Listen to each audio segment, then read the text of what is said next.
Welcome guys to my new channel. It's Educational Fair. Hope you will like my channel name.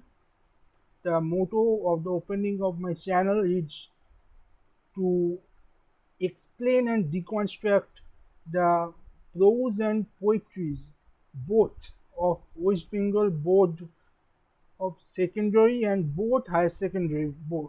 Okay, to help the students. Okay, that's the main motto of opening my subject sorry channel.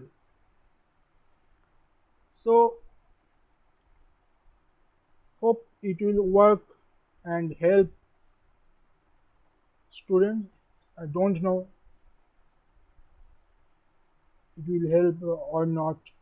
I will try my best. Okay, so let's start with great poetry. Okay, because I love poetry, I have decided to explain and deconstruct William Blake's The Echoing Green, and this is in class 7, in chapter 10. In, so let's start the poetry. Okay, so I think before reading a poetry, we should know who is the writer. We should know about the writer. So William Blake is the writer of the poetry The Echoing Green. So William Blake was a great poet of the Romantic era, and the echoing green is taken from his book The Song of Innocence. And now we I think we should explain the name of the poetry. I mean, why the name is echoing green? What is the meaning of echoing green? What let's explain it by word by word. What is the meaning of echo? Echo, we have read it in echo, the word. We have read it in physics, that echo of a sound, that means what reflects, what come again and again, come again and again. Just like sound reflects. We call it echo. Just we can also compare it with light, the reflection of light. That is also an echo. Here, the echoing green echo means here the poet echoing refers to the which come again and again. Okay, and the green means the greenery. Okay, greenery means which which season is most appropriate for greenery. That is obviously spring. Here the poet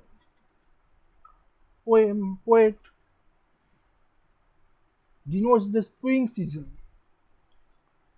He wants to say here that the season spring will come again and again. It will not stop any time. Okay, that is the main reason of the title echoing green. So let's go through the poem. Okay,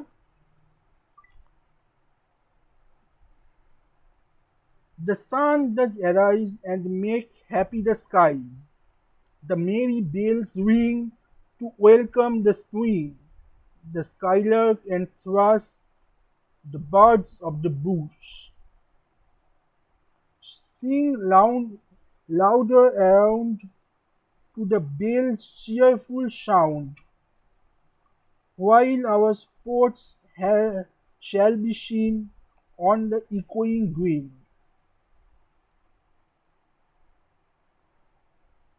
Old John with white hair does love awake here, sitting under the oak among the old folk.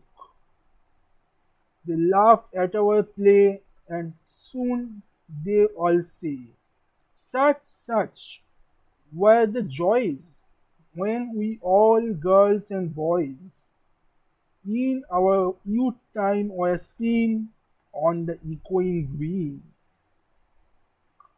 till the little ones weary no more can be merry. The sun does descend, and our sports have an end. Round the laps of their mother, many sisters and brothers, like birds in the nest, are ready for the west, and sport no more seen on the darkening green. So this is the whole poem. Okay, we will explain it now stanza by stanza. So in this poem, what we can see, the last two words of every two line sound same. So this type of poem is called couplet. Couplet, okay, means বাংলায় বলে দিই যখন মানে দুটো পরপর দুটো লাইনে শেষের দুটো শব্দ একই ধরনের উচ্চারণ, just like this, the sun does arise and make happy the skies, একই ধরনের উচ্চারণ হলো। The merry bells ring to welcome the spring, ring আর spring sounds same. Arise and skies sounds same. The skylark and thrush, the birds of the bush. Thrush and bush sound same. So this type of poem is called couplet. Okay, couplet. Okay.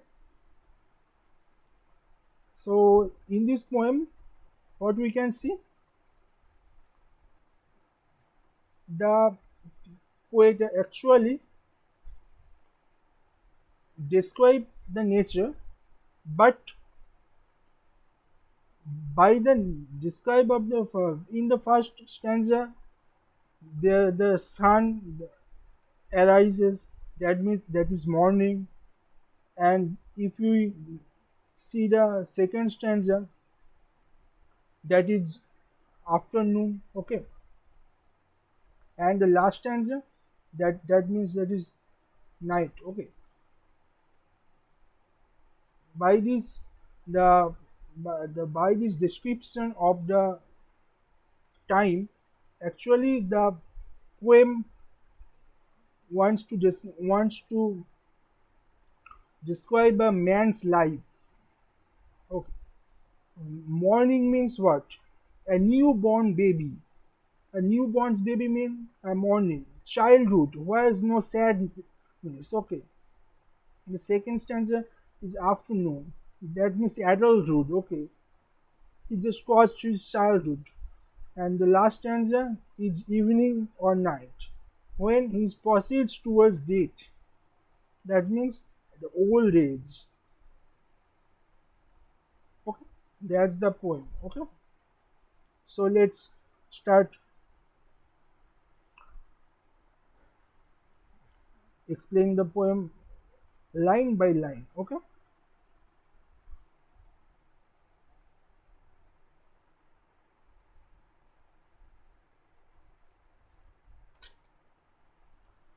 the sun does arise and make happy the skies. So what does mean? That means the sun which has rose up, we can compare it with life. That means a childhood who has just born and whose mind is full of freshness, means there is no darkness. Okay, the sun does arise. That means a new birth. The sun has just arisen. just woke up. That means it's a newborn baby. And make happy the skies. That means there is no darkness, there is no cloud. That means the child's mind is full of happiness. Okay, he's he has there is no sign of sadness in his mind. Okay, that's so then will come the line, the merry bells ring to welcome the spring. If we notice the poet poems of the romantic era's poet, sorry, we will see that they they have used the word spring to denote the happiness, denote the shine of happiness. Okay, so here the word spring has been used to uh, denote the shine of happiness. The word bells can be described in two ways. Okay, first of all, uh, William Blake was a Christian. William Blake can use this word bells as a shine of the church bells. And second way, the bells can be used by the bells of the cattle, because it is spring and the cattle mean the cows, goats has come out to eat the green, just the green grasses. And when they're eating the grasses, their bells on their neck is ringing. So in this way, the bell can be used. Okay. So the next line, what is the skylark and thrush, the birds of the bush, sing louder around to the bell's cheerful sound. Skylark and the thrush. Okay, the skylark and thrush both are the two birds. Okay, just like Blake has described about cattle, here he also described about two birds. The skylark and thrush and the birds of the bush means the skylark and the thrush are called the birds of the bush. Okay, sings louder around to the bell's cheerful sound. Here he explains how the bird's louder sound maintain a harmony with the man-made bells. Okay, because bird's voice is natural, it's not man-made, but the sound of the bell is man-made. Okay, but here is the word but here is the word cheerful. That means the voice of the bird and the voice of the bell makes a nice harmony, so that that is so cheerful to us. On the last two line, what is written? While our sport shall be seen on the echoing green. That's mean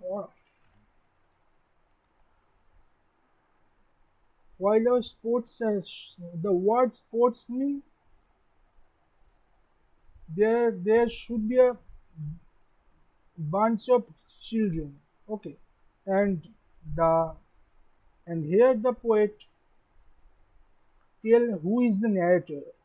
Actually, there is the narrator is a child among the bunch of the children. Okay, he is he is speaking the all the set of this poem. Okay, so you still think that.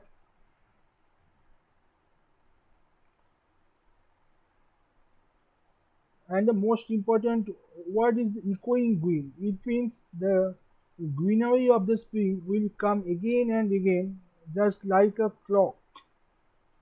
Okay, because previously I have told that echoing means which comes again and again, and green means greenery, which denotes the spring. Okay, so the echoing winds is the most important line in this stanza. It means the greenery of spring will come again. That means the spring will come again and again, just like a clock. Clocks, the minute hand and the hour hand come again and again. Okay, so let's go to the second stanza. Second stanza is all about the afternoon. Okay, or the adulthoodness, as I said previously. So what the second stanza starts with? Old John with white hair does laugh away care. So who is Old John? Here poet tells about a character, John. Here poet creates a new character, he is John. Who is old? Why he is old? Because his hairs are white, and when a people's hair grows white when he's old. So John is that's why John is old. Okay, and what he is doing? Does love awake here? And who is telling this? The narrator. That means the children among the bunch of ch- the child among the bunch of the children. Okay, the narrator tells that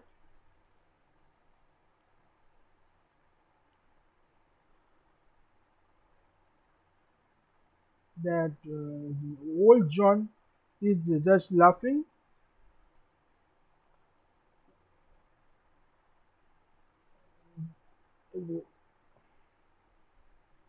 without no care. That means he has no sadness. Okay, he's very relaxed. John is enjoying the games of the kids. So here is the positive tone. Okay, that means once upon a time John was child like the children. So as he is now old, he can't play. Okay, but he is not sad about that he can't play now, but he, he is happy to see the play of the children. Okay, it is the positive tone created by the poet. See, what is the next line? Sitting under the oak among the old folk, they laugh at our play, and soon all they say, such were the joys when we all girls and boys. As John is sitting under oak tree with his same old companions, the